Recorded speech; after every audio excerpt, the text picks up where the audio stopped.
Alright guys, it's Chatterbox Reviews, coming at you guys with my review for The Walking Dead Season 9, Episode 11.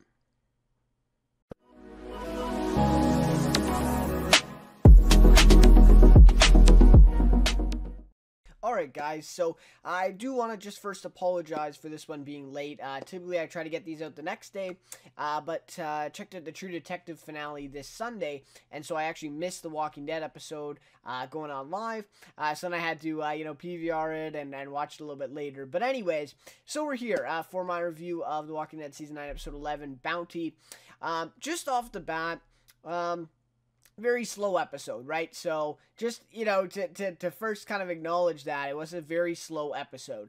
Not a lot of big action in this one. We had kind of one sequence out of the whole episode that is actually, a really, really great sequence. My favorite of the episode for sure, that I will talk about. But outside of that, not a lot of good, kind of big stuff happening in this episode. Of course, we get a little bit of Alpha and the Whispers, kind of parallel then to a little bit of a Kingdom storyline, as well as a little flashback to start off the episode. So, anyways, so of course we'll get into a recap here, kind of a full recap of all the events in today's episode, or this week's episode.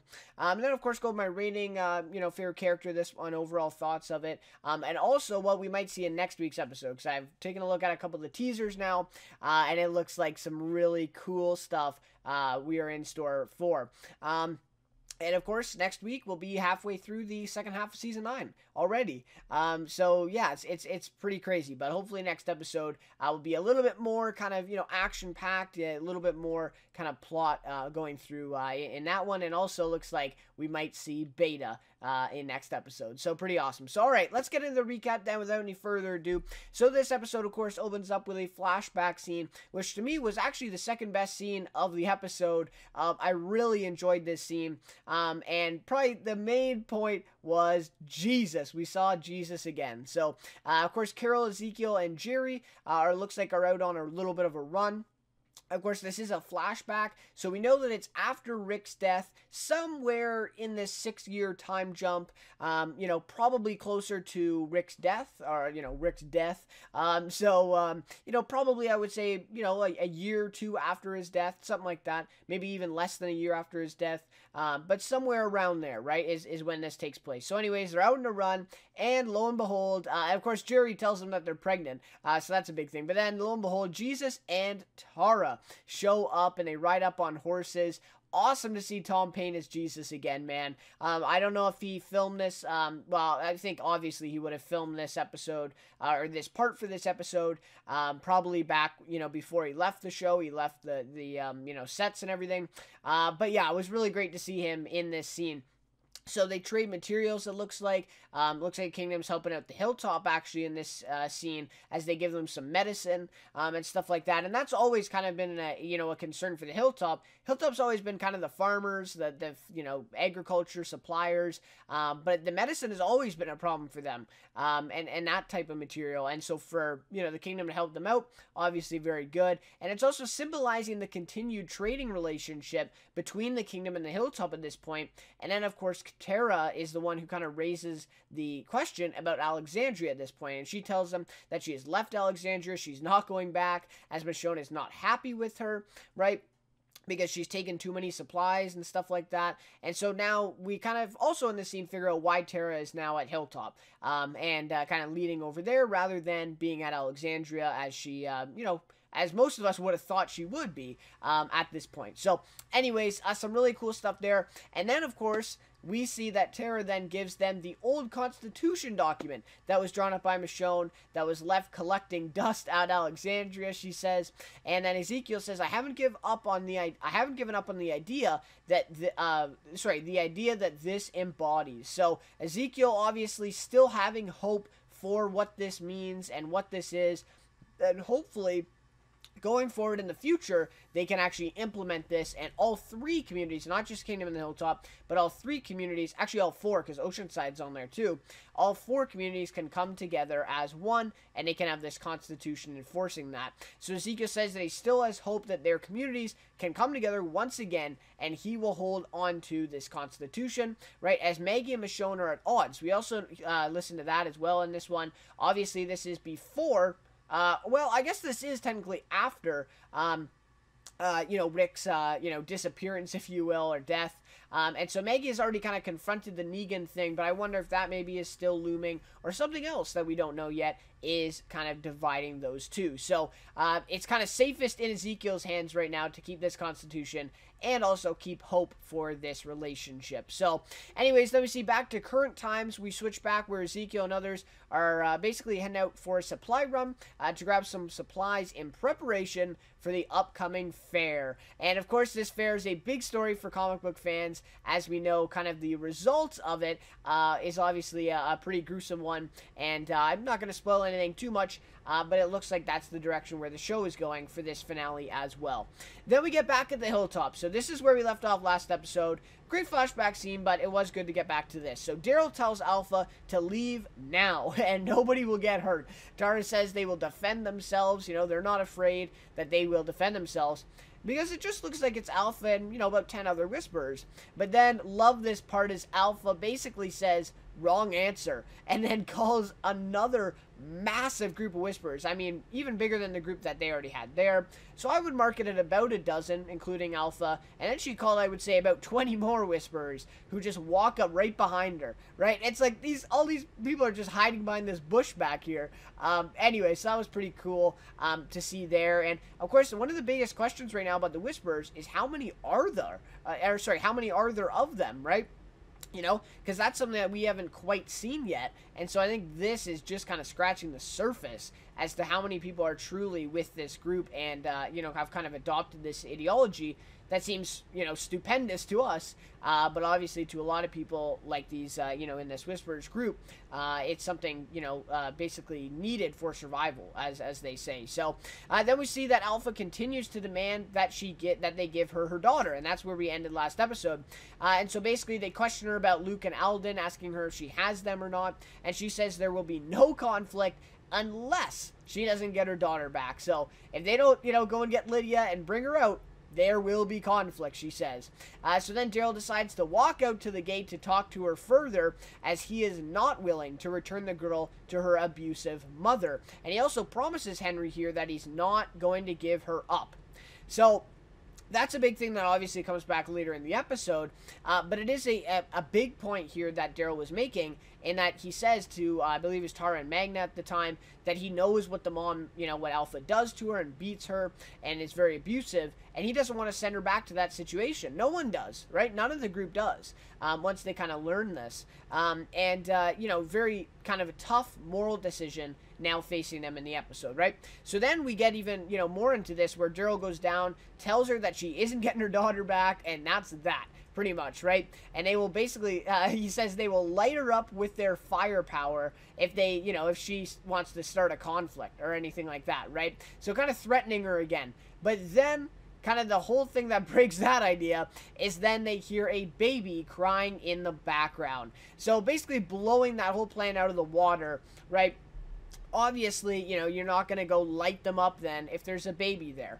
Maybe the Whisperers might, as we see in this episode, but our survivors, Daryl as their kind of in facto leader at this point, is not going to give that okay for, to light them up with firepower if there's a baby there. So I do also wonder if this was strategy on the Whisperers' part, or if this truly was a coincidence at this point that the baby started crying, right? So then Alpha reveals that Luke and Alden are there, and that she does have them and they are alive, and she proposes a trade basically for them for Lydia, right? Those two for Lydia. She says, one of mine for two of yours. That's a pretty good trade. Now go and get my daughter. So really great stuff there. Then we kind of leave off on that storyline, and we're back to the Kingdom supply run. So then we get Ezekiel and Carol and Jerry and also others that go with their group there. They go to this movie theater on their way back to the Kingdom to basically get a projector bulb so that they can show movies to these young kids at the fair event and entertain them, as they've never seen movies before in their lives, which is something crazy to think about as well. It's these little things that you don't often think about when watching the show, is, all these kids, they've never seen a movie before, right? And so these little things, I like when the writers bring these things up, because obviously most of the time they're really kind of focusing on the overarching stuff and, you know, people versus people, people versus walkers, the same themes, but when they focus on stuff like this, it's also pretty good too. So anyways, this was awesome, by the way. Then they start playing music to get all these walkers out of the theater. Jerry's kind of singing along and whistling. Man, that was just awesome. You know, Jerry's been a fan favorite character for ever since he was introduced, and to have him now in this one is just awesome, right? So to me, there was so much charm in this sequence with the kingdom.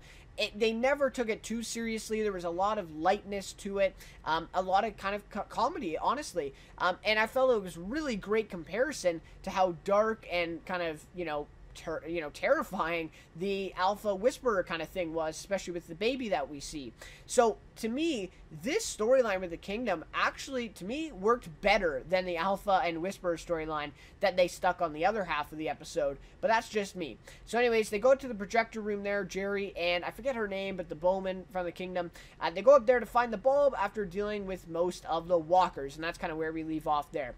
So then Daryl goes back to get Lydia, and of course they find out she's missing, and also coincidentally Henry is gone. So they go down to her cell. Of course she's gone, so is Henry. No one's seen them, and obviously we know what's happening here. So a hunt for Lydia commences, right?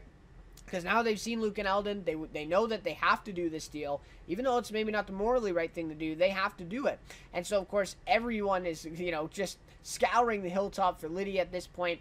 Everyone agrees that they must do the deal to get them back. So, meanwhile, then, her mother's, a mother's baby behind Alpha, who we heard crying before, basically won't stop crying. And this is also a big thing because a bunch of the small walker herd is coming up upon them at the hilltop. And so this baby won't stop crying. And eventually Alpha forces the mom to put the baby down and leave it there for the group of walkers that are coming. So this was kind of the most terrifying, immoral acts of the whole episode in this one, right? So Alpha basically have no concern for the baby. She says it is natural selection at this point, saying, because the baby was crying, well, the baby wouldn't have been good anyways, or something like that, right, in this world. And of course the mom we see is kind of in tears, but she just listens and she has to do it, right? Or else she probably would have been killed. And so, just a crazy, crazy decision here. Again, though, you could go back to, we've seen many times in this show, a mom, for example, or a parent, risking their life for their baby. But maybe in this case, she believed that Alpha would kill the baby and her. And so, obviously the decision is also in a very tense moment, so that also goes into it too. But anyways, as the walkers are approaching this baby that's just laying there in the field now, Luke basically, uses this sign language then to Connie, who's hiding in the little corn kind of stalks there from the Whisperers. And so he basically signals her to grab the baby, because no one else can. Luke and Alden can't, the Whisperers aren't going to, and of course the Hilltoppers can't get out there. And so she actually is able then to rescue the baby. She goes in there, and then begins a sequence that we've never seen before. I believe it. We've never seen this stuff before. So begins a sequence of these walkers and Whisperers both going after her, as she kind of finds her way through this corn maze, and it looks like she's lost the majority of the time as well. As she's trying to go through this corn maze, and of course the biggest thing here is she's deaf, right? Connie is deaf, and of course no one's there to give her, the sign language. She just is basically just focusing on visuals, right? So all of a sudden we see these walkers pop out of nowhere, and of course it's just mainly complete silence. You just hear breathing in this scene, and the way that they did this scene was just awesome. I mean, it was really, really great. So really interesting sequence, a unique sense of horror for the show that honestly I believe we've never seen before. So this sequence was really cool. She's able to actually take out a lot of walkers, even though they appear kind of out of nowhere, and then suddenly she's rescued by Daryl and others, so Daryl and a couple others then go out of the gates. They get her and rescue the baby and lead her back into the gates of the hilltop. So that was a really, really cool sequence. A short one, but also really kind of cool. One problem I have with this, though, is we see that Daryl and the others come out and rescue the baby, And then all of a sudden, we're just back to the hilltop. And everyone's just back there, you know. So, to me, it's like, why, like, Alpha wouldn't even, you know, kind of have a conversation with Daryl, saying, you know, like, oh, why are you going out to save that baby? You know, like, why would, and the Whisperers were going after Connie at first with knives because she stole the baby. So it's like, you know, so, right? So it's like, why wouldn't they still be aggressive towards Daryl and them who are coming out to rescue her with the baby? So to me, that just, it was kind of a little bit of a plot hole in between there, as we never saw another scene talking about it at all until the very end, where we saw Tammy May, I believe, I think that's her name, and the man who was a big, you know, storyline in the beginning of season 9, basically them two adopting this baby at the end of the episode, which again was really out of place. But anyways, so then we're back to the Lydia search. So Enid and the other girl find, no idea what that other girl's name is, honestly. I don't think I've ever known it. Enid and this girl find Henry and Lydia out in this trailer. As of course, Enid and this girl pretty much knew exactly where they would be. And basically he's protecting her, right? After running away with her from the hilltop. He doesn't want to give her back to Alpha, and he thinks that's obviously wrong, the wrong decision. And so he basically runs away with her, right? So Henry then tells Enid and the girl to not tell anyone where they are, and that she doesn't want to go back, right? He's saying that she doesn't want to go back. Don't make her do this, pretty much, right? You know, have some sympathy. Don't tell anyone. And so then Enid tells him that Lydia doesn't belong to them. Alden and Luke do, she says. And she also says she'll kill, Henry says she'll kill them, Enid says she'll kill them if we don't give her back. And so she's saying, you know, Alpha will kill Luke and Alden, right? Which she does threaten. So then Enid says there's no other way. Henry, and this was an okay scene. I actually didn't mind this one. So Henry argues it's not right or fair. And Enid says it's just something we're going to have to live with. That's echoed by Daryl a little bit later as well. Enid then talks about seeing her parents die and also Carl's death. Although she never mentions his name, which was, yeah, you know, I would have liked to hear the name, but anyways, and basically how she's had to live through both of those events, and basically also saying about her motto, just survive somehow, right? And then one of my favorite lines from the episode is Enid says, as, you know, referring to Carl, he told me it wasn't just about survival. And so this is basically a reveal of what Carl actually wrote to her in one of his death letters to her. You know, he wrote a bunch to, you know, everyone he cared about, and one to her, and that's what it said. So that was actually a really cool reveal, and some awesome dialogue for Enid in this scene. I mean, it has been years. It has literally been since probably JSS. Since we've had meaningful dialogue from Enid in an episode of The Walking Dead. It has literally been like 2.5 to 3 years. So for me, this is groundbreaking, this scene, and so I loved it. Caitlin Nakin is also a really great actress in my opinion, so to see her, I would even go out and say wasted. I think she has been wasted as an actress in this character for 3 seasons. I mean, right? So to me, it's like, finally, she's getting some good dialogue. We'll see if it continues. But anyways, I really did like this scene, and the Carl reveal was awesome. And really surprising, too. I didn't expect it. So then Lydia suddenly comes out of the trailer as Henry and Enid keep talking, and basically tells Henry that she wants to go back, and that she misses her mother and her people, but she is going to miss him, too. And they end up kissing. And then she says she's going to be okay, and so are you, to Henry. So, really awesome stuff here. I actually really liked that kiss. I think it was definitely the right time. I don't think it was forced. I think it was actually great. And to me, my impression of this was that she was lying to Henry. She didn't miss her mom. She didn't miss her people. She did not want to go back. But she was lying to Henry in this scene, as she really wanted to help him not feel as bad, basically, and resolve the issue with you know, little trouble. Because she knew that Henry would most likely never give in to letting her go back unless she said herself that she wanted to go back. So, to me, that was this scene in essence, and it also explains a little bit more of why he goes then to look for her later, because, you know, ultimately she's lying to him in this scene. But the kiss was awesome. I really did like that.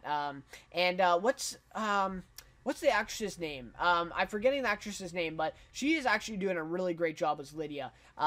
Really, really great job. So, then we see Then it skips to Daryl basically bringing Lydia down the path to Alpha because she's been returned now, and she lets Luke and Alden go peacefully.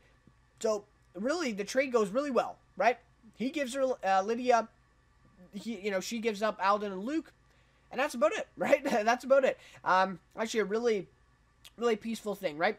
And then we see Enid embraces Alden as he comes. Yumiko and company embrace Luke as he comes in. So some really great kind of, finally reuniting with these two guys as they've been gone for a few days in the story. So then Daryl gives Alpha the death stare, as I like to call it. That was awesome. He just, even after this trade goes perfectly fine, everything's good, and he just is, dead staring at her the whole time. It's really great. So then we see that Lydia meets Alpha. She tries to apologize to her and thanks her for coming to get her. And then Alpha just slaps her across the face, right? And basically tells her to call her Alpha. She says, "You'll call me Alpha just like everyone else." And then she says, "Yes, Alpha." Wow, right? It's like, what way is this to treat your daughter? And we really see then the true Alpha, and also why these flashbacks were given to us a couple episodes ago, or last episode. And it's true. She is abusive, and she, just off the bat, 2 seconds of seeing her daughter again, she slaps her across the face and makes her call her Alpha instead of Mom. And so obviously we see this relationship, right? So then we see all the Whisperers slowly walk off from the hilltop, and they leave peacefully. But of course, Daryl stays standing, giving that stare to them as they walk away, as he just saw Lydia gets slapped across the face here by Alpha as well. So to me, that really symbolized, as Daryl is the only one really still standing and watching. We see Henry and Tara in the background, I think, but we really see that this is going to impact Daryl for a while. I think the guilt for Daryl is going to be there, and I don't think he's going to forget this anytime soon. So that was really great there. All right, so now that Jerry then drops the projector ball when he gets up in the room there in the theater, he basically drops it exactly to the room that the walkers are at in the one theater, in the one cinema room there. And so basically they're forced with the decision of going in and fighting for it, or just going home without it, right? And so they got to make this decision, as a herd is also slowly approaching as well. He says, mere minutes, they'll be upon us, right? So then Carol says they should go for it, right? They should go for it. It's worth it to get this projector bulb. They'll be able to play movies, and it'll be all good. So then we get my favorite sequence of the episode. This is awesome. So the music starts playing again. It's all right now, right? And so we get this line, and of course Jerry's singing along again, and this was just awesome. They take down the walkers one by one, and Carol's drawing the bow along with the other woman bowman there, and Jerry gets a few really nice slices on here. He slices the one head basically just in half of the one walker. Really awesome stuff. Carol gets some nice kills. So this sequence was just awesome. This is The Walking Dead that I love seeing in this new season 9. So anyways, so they make it out with the bulb and are on their way back. And Ezekiel says, maybe we're done losing for a while. Carol says, yeah, maybe. And then we see, right when they get out of frame, we see this red A symbol. It looks like an A, and then a line on top written there, spray painted on the back of the sign. So what does this mean? I think it's anyone's guess at this point. I definitely think it's about the Whisperers, an alpha sign, or a beta sign maybe. But definitely we'll have to see then what that ends up being next episode. But it's definitely something about the Whisperers. And they wouldn't put a line in there, maybe we're done losing for a while, if there wasn't something big happening with the Whisperers, right? That's The Walking Dead. So anyways, really great end to the sequence there with the Kingdomers on their supply run to the theater. So then we're back at the hilltop then to finish off this episode. So Daryl runs into Henry, who basically is still questioning giving Lydia back. He's still questioning that decision, giving her back to Alpha. And, he's questioning, I don't know if that was the right thing to do, right? And so Daryl says, I did what I had to do today. We all did. We just gotta live with it. So echoing pretty much what Enid said at the beginning. Henry then alludes to his actions, Daryl's actions, in Alexandria when things went bad. Wow, that was awesome. So that's the first mention since we've returned for this half of this Alexandria post-Rick event. that we still have no idea about, and it's not a comic book thing either. And so this is something new that they're giving us this season. And so I'm still really anticipating what this is. I made a theory video already on it on the channel. You know, I'm really looking forward to see what this is, and it was great to see that mentioned again. And Daryl says, you don't even know, you don't even know, I think he said you don't know the half of it, or you don't know, about that, right? Or you don't know the truth. And so obviously we know that's something, it's something real bad. And then Daryl kind of walks off, basically echoing again, we got to live with it, right? We made the choice, we did it, we got to live with it now, right? And so I really do like, something I want to say here is I like this ongoing relationship between Henry and Daryl. Both of last episodes, I felt like it.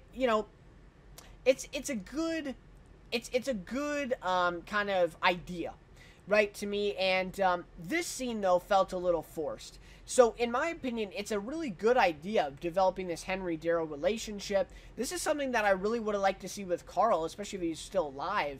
These would be great parts, especially with Rick gone and that father figure gone for Carl. See, Daryl taking this point of view with this would have been awesome. Anyways, Carl's gone.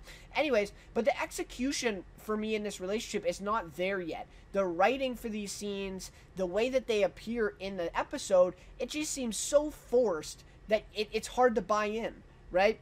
Like this scene, it just seems so forced. It's like they needed to have Henry question this again, but they needed Daryl to kind of back up what he said before and show that he's still feeling the guilt and that he's trying to move on.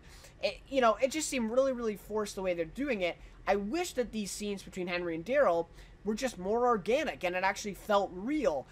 So to me, it's like really good idea. I really want to see that, but let's see those scenes actually play out on their own merits rather than, just being convenient for storytelling for both of these characters. If that makes any sense, I hope it does, but those are my thoughts right now. The execution, not quite there yet, but I love the idea that they're going for. Alright, so then we get basically the end of the episode here. So the montage begins showing us basically the state of affairs and the state of all the current relationships and the consequences of the events of the episode with some nice background music as well. They spent all the loyalty budget on this episode. They got 2 great songs here. And I really love these montages that they do.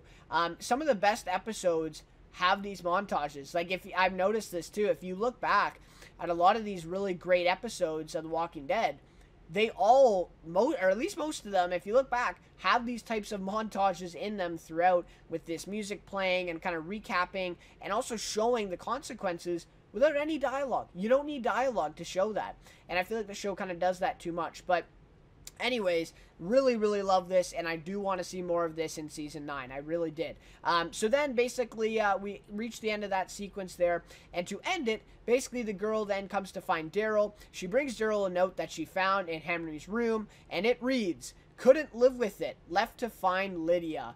So, Daryl is back at it again, trying to find Henry, as usual, right? It seems like a usual occurrence now, right? So Daryl's heading out from a hilltop, and at this point, Connie stops him and tells him through basically notes. Of course, he doesn't know sign language, so she tells him through notes that she is coming with him as she couldn't live with the decision either. So basically then, the 3 of them, including his dog, really like that, head out after Henry and outside of the gates of the hilltop. So my only question here is, why Connie?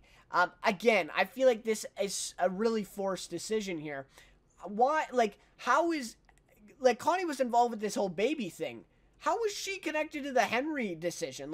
They never even showed her character showing any, disgust for this decision, any kind of revolt on this decision, because she really just wasn't there at the time. So are they kind of trying to say, oh, well, she wasn't there and now she's learned about it and she thinks it's so wrong? We see in the little montage there, she's drinking with the Magna and their group, and she kind of is not as happy as all the others. But it's like, that is the one scene that you're basing this plot line on?